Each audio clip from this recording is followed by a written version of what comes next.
In the vibrant heart of Mogadishu, life for Aden, Fatima, and their young son Omar was painted in the brilliant colors of home.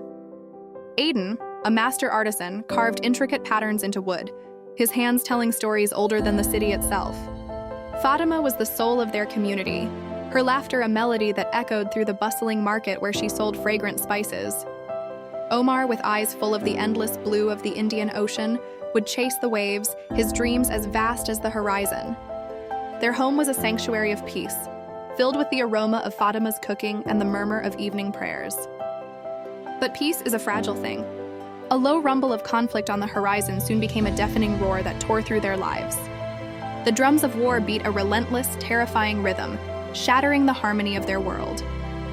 The familiar streets became pathways of fear, the vibrant market a ghost of its former self. The decision to leave was the hardest of their lives, a choice made in the dead of night, with only the stars as witnesses. They left behind their home, their craft, their community, their entire world, packed into a few small bags. Their journey was an odyssey etched in hardship. They crossed the sun-scorched expanse of the Somali desert, the relentless heat a constant torment. Days bled into one another, marked only by the rising and setting of a merciless sun. They survived on scraps of food and sips of water, their hope a flickering candle in a vast, desolate wilderness. Then came the sea, a turbulent, unforgiving expanse of dark water. Crowded onto a rickety boat, they were at the mercy of the waves, each crash against the hull a terrifying reminder of their fragility. They held on to each other, their shared memories of Somalia, the only anchor in a world that had been turned upside down. After what felt like an eternity, they found themselves in a refugee camp, a city of tents and lost souls. Here, they were just a number, their past lives stripped away. Yet even in the depths of despair, the human spirit flickered. They found solidarity with other families, sharing stories and songs that tasted of home. It was a long, agonizing wait, but eventually they were granted passage to a new country, a place they had only ever seen in pictures. The new land was a shock to the system. The air was cold, the language a cacophony of unfamiliar sounds, and the faces were a sea of indifference. Aden, the proud artisan, could only find work as a cleaner, his skilled hands now holding a mop instead of a carving knife.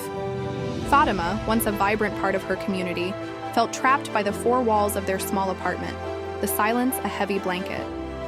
Omar, once a bright, curious boy, struggled at school, the target of cruel jokes for being different. The seeds of their heritage felt like they were being planted in frozen ground, but the resilience that had carried them across deserts and oceans was not so easily extinguished. They sought out a local community center, and there, they found others who shared their story. Slowly, tentatively, they began to rebuild. Fatima started cooking for community events, the rich flavors of Somali cuisine opening a door to conversation and connection. Soon she was running a small catering business from her kitchen. Aden, in his spare time, began carving again, small wooden birds that he gave to neighbors as gifts. His artistry, once lost, began to shine through. Omar, encouraged by his parents, started a school project about his homeland, sharing the vibrant culture and stories of Somalia with his classmates, turning their curiosity from suspicion to friendship. They found that their story was not one of loss, but of transformation. They were not just refugees, but ambassadors of a rich and beautiful culture. They built a new home, not to replace the one they had lost, but to stand alongside it in their hearts. Their resilience became a powerful testament to the unbreakable strength of family and the enduring power of hope. A story of how even in the harshest of winters, the seeds of heritage can take root and blossom into something new and beautiful.